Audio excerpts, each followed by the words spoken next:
안녕하세요. 네, 홍성규의 진보TV 주간 뉴스 브리핑 2023년 4월 9일자 방송 시작하겠습니다. 4월 첫째 주 소식이라고 할 수 있는데요. 지난 4월 3일부터 4월 9일까지 있었던 주간 뉴스를 5가지로 정리해서 말씀드리겠습니다. 첫 번째 소식은요, 노동계 소식인데, 제가 이제 최저임금 관련해서 여러 번 말씀을 드렸기 때문에 흐름이 이제 머릿속에 계실 거예요. 3월 달이 되면 정부에서 최저임금 심의위원회를 다시 꾸리고 이 논의를 거쳐서 7월, 8월 이렇게 갔을 때 9월 정도가 되면 내년도 최저임금을 확정해서 공시를 하죠. 그래서 이 논의가 되고 있는 중에 6월 달 정도에 민주노총이라든지 노동계 시민사회단체에서 최저임금과 관련한 갖가지 이제 집회라든지 투쟁이라든지 의견을 제시하고 제기하고 이런 과정이 있게 됩니다. 올해도 최저임금 심의위원회가 구성이 되었고, 그래서 노동계에서는 아시다시피 최저임금 심의위원회는 모두 27명, 9명이 노동계를 대표하고 9명이 사용자 측을 경영계를 대표하고요. 그리고 9명이 공익위원이라고 해서 중재하는 역할을 맡아야 되는데, 물론 지금까지는 대부분 사용계 쪽 입장을 대변을 같이 해왔었죠. 그 9명의 노동계 대표들이 한국노총과 민주노총 위원들로 구성이 되잖아요. 그래서 양대 노총에서 지난 4일날 그 서울에 있는 프란치스코 교육회관에서 기자회견을 열어가지고 노동계 요구들을 공식적으로 발표를 했죠. 올해 이 노동계에서 최저임금 시급 요구하는 얼마냐면 12,000원이에요.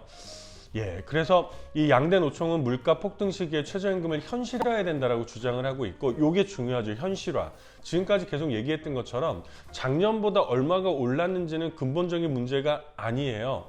2023년, 이건 이제 내년도 최저임금을 정하는 거니까 2024년도에 대한민국이라는 사회에서 한 사람이 아니라 한 가구가 살아가기 위한 최저 생계비가 얼마냐, 이게 이제 기준이 돼야 되는데 지금까지 이 기준이 계속 무시돼 왔었죠.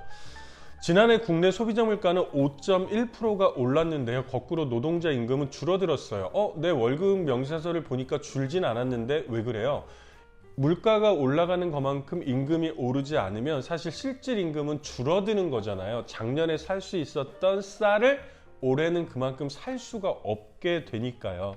실제로 지난달 3월에 고용노동부 사업체 노동력 조사에 따르면 물가 상승을 고려한 1월 달의 실질 임금은 지난해 1월 대비 5.5% 하락한 것으로 공식적인 통계에서도 나오고 있고요. 이 실질 임금이 내려가는 현상은 지난해 4월부터 10개월 동안 내리 지속하고 있다. 이 말은 뭐예요? 지난해 4월부터 노동자들의 월급은 계속해서 실질적으로 줄어들고 있다는 이야기입니다. 그래서 당연히 최저임금위원회 노동계 위원들은 노동자의 생계비가 최저임금 결정 기준이 되어야 한다고 주장하고 있고요. 정부의 공식 발표에도 최저임금위원회가 발표하는 비혼 단신, 결혼하지 않은 혼자 사는 노동자의 올해 생계비는 현재는 이제 지금 최저임금이 201만 원이거든요. 그런데 현재 220만 원이 최저 생계비로 나와요. 이 말은 뭐예요? 결혼하지 않고 혼자 사는 노동자의 경우에도 최저임금을 받아서는 한 달에 20만 원 정도씩 계속 빚을 내야 된다는 거죠. 그런데 우리 노동자들이 혼자 사는 게 아니잖아요. 그래서 최저임금 노동자는 평균적으로 보면 3인 가구에서도 더 떨어졌어요. 2.5명의 가구원과, 그러니까 2.5명의 가구원과 함께 살고 있는데, 그러면 생계비는 더 올라가겠죠. 이를 고려하면 사실 저는 이것도 되게 짜게 본 게 아닌가 싶어요. 혼자 살 때 월 220만 원이 들어가는데 이 2.5명의 가구 생계비는 284만 원이라고 합니다. 그러면 사실상 최소한으로 받아야 될 임금은 월 284만 원이 돼야 먹고 살 수 있다는 거죠. 올해 내년도에 최저임금을 정하면서 노동계에서 제시했던 시급 12,000원은 이것을 반영한 제기라고 볼 수 있어요. 이 기자회견장에서는 질의응답도 있었어요. 예를 들면 최근 2년간 최저임금위원회에서 결정되는 방식을 보니까 노동계와 사용자의 입장들이 있었는데, 공익위원들이 중간에서 이렇게 계산하면서 처리하지 않았냐, 이거에 대해서는 어떻게 생각하냐라는 질문에 대해서는 최저임금법은요, 최저임금을 공익위원이 마음대로 정하도록 하는 게 아니라 법적 기준을 4가지를 적용을 하도록 돼 있어요. 첫 번째가 노동자의 생계비, 두 번째가 유사 노동자의 임금, 세 번째가 노동 생산성, 네 번째가 소득 분배율이에요. 이런 것들을 고려를 해야 되는데 공익위원들이 이런 법적 기준을 제대로 활용하지 않고 있다라고 이제 제기를 했고요. 또 이제 일각에서 나오는 게 소상공인들 같은 경우는 월급 주기 어렵지 않냐라고 했더니 노동계가 지속해서 얘기하고 있는 것도 소상공인에 대한 실질적인 지원 강화다라고 얘기를 하고 있는데, 저는 조금 더 본질적으로 얘기하면 예를 들면 소상공인들의 지불 능력 우려가 있다. 그러면 소상공인에 고용되는 노동자들은 하루에 밥을 한 끼나 두 끼만 먹어도 살 수 있다는 건가요? 이건 애초부터 전제 자체가 말이 안 되는 거예요. 모든 사람들이 먹고 살 수 있는 정도가 되어야 이걸 산업이자 경제라고 할 수 있는 거죠. 그리고 최저임금 업종별로 구분해야 된다, 이런 얘기도 정부라든지 사용계 쪽에서 나오고 있잖아요. 여기에 대해서 업종별 구분 적용을 하는 순간 최저임금 자체가 무력화된다. 구분을 적용하면 저임금 노동자의 생활 안정을 유지하려는 법 취지 자체가 무력화되기 때문에 강력히 막아낼 것이다 라고 얘기를 하고 있는데, 저는 이것도 기가 막힌 게, 아니 업종에 따라서 누구는 하루에 한 끼만 먹어도 되고 누구는 두 끼를 먹어도 되고 누구는 세 끼를 먹어야 살 수 있는 게 아니잖아요. 업종별로 이 생계비 자체가 달라지지 않는데 왜 업종별로 이 최저임금을 구분을 해야 된다고 얘기하는지 정말 기가 막힐 노릇이죠. 올해 최저임금이 꼭 현실화된 논의를 가지기를 강력히 촉구를 해야죠. 두 번째 소식, 와 진짜 지난주에 기분 정말 좋으셨죠? 전주에서, 저도 지난주 방송에서도 꼭 됐으면 좋겠다 이런 얘기를 드렸는데, 진보당의 강성희 후보가 당당하게 거의 한 40%, 39점 몇 프로 정도를 받았고, 2등을 했던 무소속, 민주당을 탈당했던 무소속 후보가 32%인가 받았죠. 그리고 놀라운 거는 3등을 했던 분은 윤석열 탄핵을 주장했던 후보가 한 10% 살짝 넘게 받았고, 오히려 그 아래에 국민의힘 후보가 8% 정도를 받았나요? 뭐 이렇게 쭉 나왔어요. 어쨌든 진보당이 드디어 원내 정당이 됐다는 거죠. 강성희 후보의 당선을 진심으로 축하드립니다. 정말 그날 밤에 전국 각지에서 잠을 못 이루시는 분들이 정말 많았을 것 같아요. 그 소식 전해드리겠습니다. 원외 정당이던 진보당이 국회에 진출하게 됐죠. 강성희 의원은 당선 소감에서 선거 막판에 상대 후보 측에서 온갖 색깔론과 흑색선전으로 극도의 혼탁 선거로 몰고 갔지만 전주 시민들께서는 현명하고도 단호한 선택을 했다. 특히 우리 정치의 암적인 존재와도 같은 색깔론을 전주 시민들이 심판해 주셨기 때문에 대한민국 정치 발전의 한 획을 긋는 역사적 의미까지 담아주었다라고 평가를 했죠. 실제로 저도 이제 지난주 일요일에 전주에 다녀왔거든요. 마지막 주말 유세에 좀 힘을 요만큼 보태려고. 와, 근데 길거리 현수막들이요, 국민의힘에서는요, 진보가 무엇인가, 사회주의 공산혁명이 진보인가, 막 이런 현수막을 걸었고, 자유민주당이라는 이름도 알 수 없는 이 자민당? 이거 저기 일본 정당 아닌가? 여기서는 진보당은 통진당, 간첩당 맞죠? 이런 현수막을 또 걸었어요. 그리고 심지어는 더불어민주당에서 탈당해서 나왔던 무소속의 임정혁 후보마저도 운동권 진보당의 전주를 뺏길 수 없다 라는 현수막을 걸었죠. 정말 이 시대가 진짜 뒤로 가도 정말 기가 막힌 노릇이었는데, 우리 강성희 후보가 이런 혼탁한 상황에서도 당당하게 40%에 이른 득표를 가지고 당선이 됐다는 거죠. 뭐 당연히 뭐 전국 농민의 총연맹이나 민주노총이나 다들 환영 성명들을, 전국 농민의 총연맹에서는 봄 가뭄 속의 담비와 같은 진보 국회의원 탄생을 환영한다 라는 논평을 냈고, 마음이 얼마나 뭉클했을까요? 게다가 뭐 민주노총에서는 이번 재보궐선거에서 가장 관심을 받았던 게, 국회의원 선거는 한 곳이었잖아요. 전주시 을, 그 다음에 교육감 선거가 있었어요. 울산 교육감인데, 양쪽에서 모두 민주노총이 지지하는 후보들이 당당하게 가장 큰 선거에서, 뭐 나머지는 기초자치단체장이라든지 기초의원이라든지 이런 선거였는데, 이 울산시 광역자치단체 교육감과 그리고 국회의원, 딱 한 석 있는 국회의원에서 모두 민주노총이 지지하는 후보들이 당선이 되었죠. 정말로 축하를 드립니다. 네, 이 기분 좋은 소식들이 계속해서 내년 총선까지 이어져야 될 텐데요. 세 번째 소식은요, 좀 전이랑 사실은 이어지는 걸 수도 있어요. 윤석열 대통령이 양곡관리법이라고 국회에서 통과된 법에 대해서 지난 9일날 국무회의를 통해서 처음으로 거부권을 행사했죠. 윤석열 대통령은 초과 생산된 쌀 정부 매입을 의무화했던 양곡관리법 개정안에 대해서 거부권을 행사를 했습니다. 국회에서 통과된 법률안을 거부하는 건 대통령의 고유 권한이기는 하나 우리 헌정사에서도 그렇게 이렇게 자주 있는 일은 아니에요. 윤 대통령 취임 이후에 처음이기도 하고 지난 2016년에 박근혜 대통령 시절에 이 거부권을 행사한 이후에 7년 만이라고 합니다. 사실 저는 이 거부권은 헌법에도 보장된 대통령 권한이니까 쓸 수도 있다고 하더라도 이 거부권을 처음으로 윤석열 대통령이 했던 법안의 내용이 뭐냐는 거죠. 양곡관리법, 한마디로 말하면 우리나라의 이 식량 안보와 관련된, 그리고 농민단체에서 줄기차게 요구했던 내용이거든요. 사실 윤석열 대통령이, 윤석열 정권이 지금 민주노총을 비롯한 노동계에 대해서 전방위적으로 이 극도의 혐오를 표출하면서 탄압을 하고 있는 건 다 알고 계신 사안이잖아요. 이게 노동뿐만이 아니라 농민도 그렇다는 거죠. 그렇다면 저는 도대체 이 정부의 존재 이유가 무엇인지를 강하게 물어보지 않을 수 없어요. 국민의 대부분을 차지하고 있는 노동자들도 밀어내. 그리고 사실 다 먹고 살아야 되잖아요. 어떻게 보면 이 근간을 이루는 농업, 이 농민들도 밀어내. 그럼 도대체 이 정부는 누구를 위한 정부냐, 이런 말이 나올 수밖에 없는 거죠.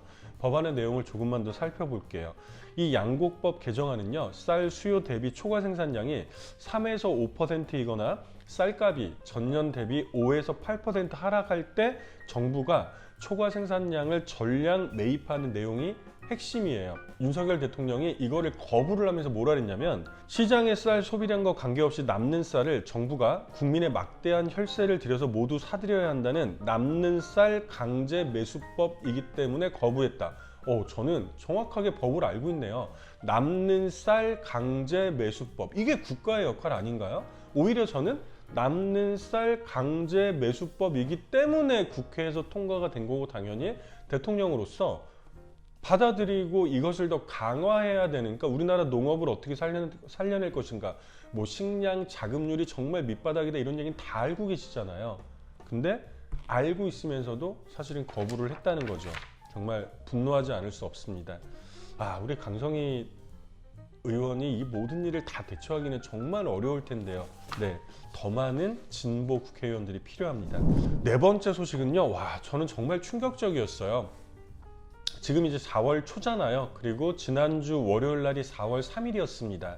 4.3 추념일이, 이 제주 민중항쟁에 대한 추념일이 또 제주에서 있었는데, 윤석열 대통령이 참가하지 않아서 또 논란이 됐었죠. 그러면서 프로야구 시구하는데 가서 공을 던졌나요? 대구에서. 그런데 문제는 이번 이 4월 3일 4.3 추념일을 앞두고 전후로 제주에서 서북청년단이라는 이 끔찍한 이름이 다시 등장을 했다는 거죠. 너희들이 어디라고 여길 와? 나도 죽창으로 죽여봐. 4.3 역사 왜곡 발언을 해온 극우단체 서북청년단의 등장에 제주 4.3 유족들과 시민사회단체 회원들의 눈시울은 붉어졌고요. 가슴에서 분노가 끓어올랐습니다. 서북청년단 구국결사대라고 본인들을 자칭했던 회원들은 지난 3일날 75주년 제주 4.3 희생자 추념식이 열렸던 이 제주시 4.3 평화공원 인근에서 시위를 예고했는데요. 4.3 관련 단체들은 사죄할 게 아니라면 너희가 올 곳이 아니다. 4.3 학살 주범 서북청년단은 즉각 떠나라. 4.3 왜곡 극우 보수 세력 규탄한다.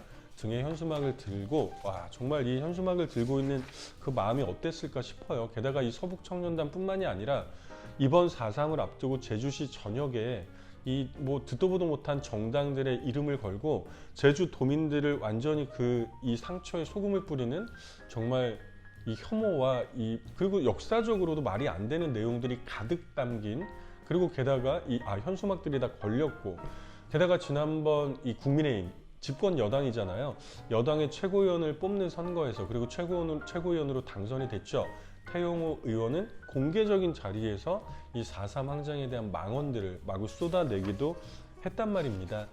이 서북청년단 잘 모르시는 분들이 계실 것 같아서 잠깐 소개를 해드릴게요. 이 서북청년단 줄여서 서청이라고 하거든요. 서청을 빼고 제주 4.3을 이야기하는 것은 어불성설이다. 그들이 왜 그토록 잔혹했는지가 연구의 주제가 될 정도다. 서청은 이북에서 넘어온 반공 청년들의 단체다.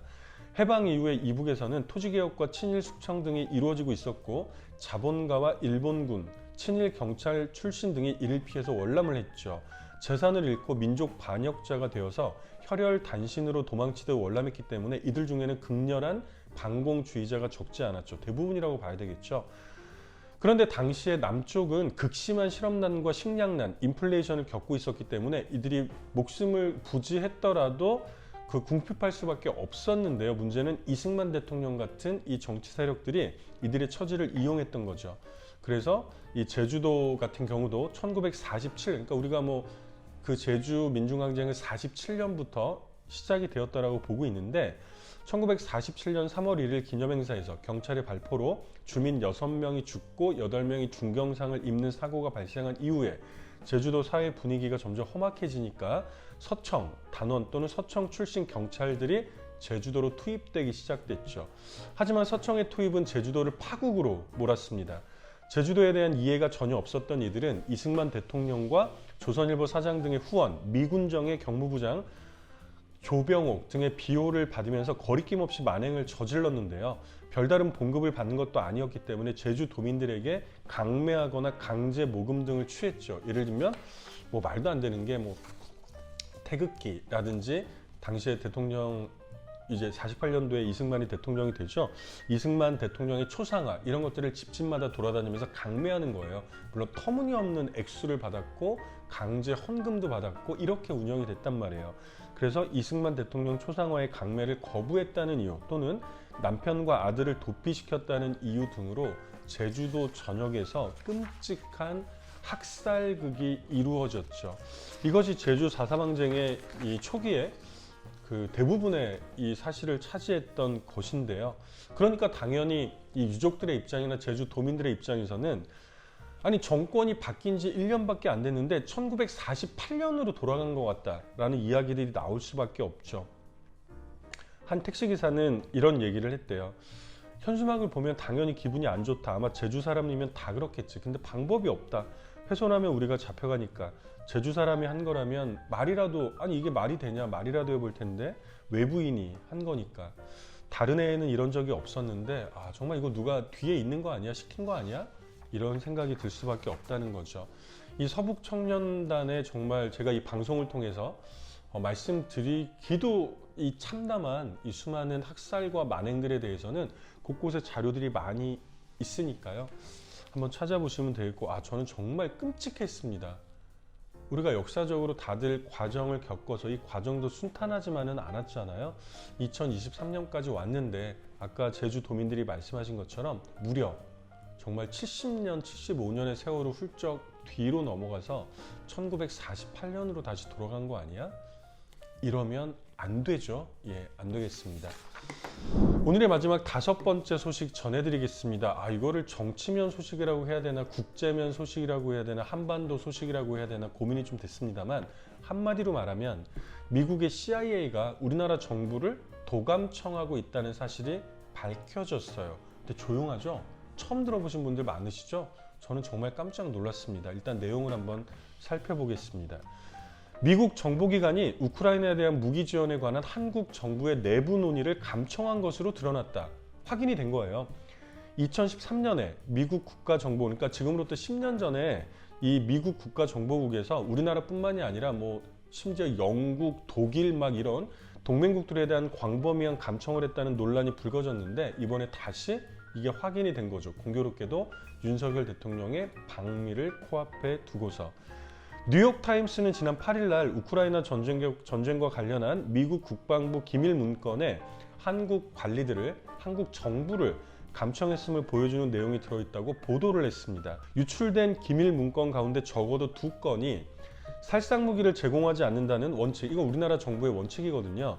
이 원칙을 어기고 우크라이나에 제공할 포탄을 미국을 통해서 우회 공급할지에 대한 한국 정부 내부의 논의 내용을 담고 있다고 보도를 했는데 이게 사실이면 정말 두 가지 측면에서 굉장히 정부는 지금 당장 해명을 하거나 대응을 해야 돼요. 첫 번째 뭐냐면 우리나라 정부는 지금까지 이 포탄 제공과 관련해서도 미국에 준 거다. 살상 무기를 우크라이나에 지원한 게 아니다라고 공식적으로 입장을 밝혔거든요. 그런데 이 내용에 뭐가 담겨 있어요? 미국을 우회해가지고 살상 무기를 공급하는 것에 대한 우크라이나 전쟁에 이 논의가 있었다는 거잖아요. 이 논의가 실제로 있었는지 정부는 당연히 해명을 해야 되겠죠. 윤석열 정부는. 두 번째는요. 도감청이 있었어요. 우리나라 주권 국가잖아요. 우리나라 정부에 대한 도감청이 있었는데 미국에 항의했다는 얘기를 저는 한마디도 못 들었거든요. 항의뿐만이 아니라 해명이 필요한 거잖아요. 네, 정말 이 정부가 어느 나라 정부냐? 이 미국 중앙정보부 CIA죠. CIA가 작성자인 문건 내용 중에는 정보의 출처도 나와 있어요. 이 정보를 어디서 얻었는지 뭐라고 나오냐면 신호정보보고 시긴트라고 하는데요. 이건 뭐냐면 이게 실제로 전자장비로 취득한 정보가 이 신호정보보고라는 거예요. 즉 도감청했다는 게 나와 있다라는 거죠. 그리고 미국 국방부에서는 유출된 정보는 대부분 진본 내용이 맞다고 언론에 설명을 했습니다. 확인이 된 거예요. 근데 도대체 우리나라 정부 뭐 하고 있는 거예요? 미국의 CIA가 우리나라 정부를 도감청하고 있다는데 와, 너무 조용하지 않습니까? 미국 법무부에서도 그래서 국방부와 공조해서 유출 경위 수사에 나섰다고 합니다. 그러면서 했던 말은 뭐 우크라이나 전쟁에 흠집을 내려는 뭐 미국과 나토와 미 동맹국들 사이에 우크라이나 전쟁에 대한 대응을 흠집내려는 시도다라고 얘기했는데 본인들도 진본이 맞다는 걸 확인을 했잖아요. 도감청을 한 게 문제인 거죠. 예를 들면 여기서 왜 이 미 동맹국 이런 게 우리가 언제 한미 동맹 이런 걸로 우리나라 정부를 다 도감청해도 좋다고 얘기한 적이 있습니까? 제가 좀 흥분했는데요. 흥분했던 이유는 아니 윤석열 정부가 입만 열면 뭐 우리나라 뭐 자존심이 어떻고 그러더니 일본과의 관계에서도 그런 진짜 말도 안 되는 어처구니 없는 이 사태를 열더니 아니 우리나라가 정부가 도감청에 됐다는데 아무 대응이 없는 거예요. 이걸 정말 주권 국가라고 할 수 있나요? 예, 흥분하지 않을 수 없는 사안이네요. 지난 4월 3일부터 9일까지의 4월 첫째 주 소식을 5가지 소식으로 전해드렸습니다. 강성희 진보당 후보의 당선과 함께 진짜 봄이 온 것 같죠? 이 봄을 쭉 이어서 정말 이 윤석열 정부의 이 뒤로 가려는 퇴행 정치를 막아내고 앞으로 전진할 수 있는 그런 새봄이 되기를 간절하게 바랍니다. 오늘도 들어주셔서 정말 고맙습니다. 좋아요, 구독, 알림 그리고 주변에 널리 알려주시기도 부탁드릴게요. 고맙습니다.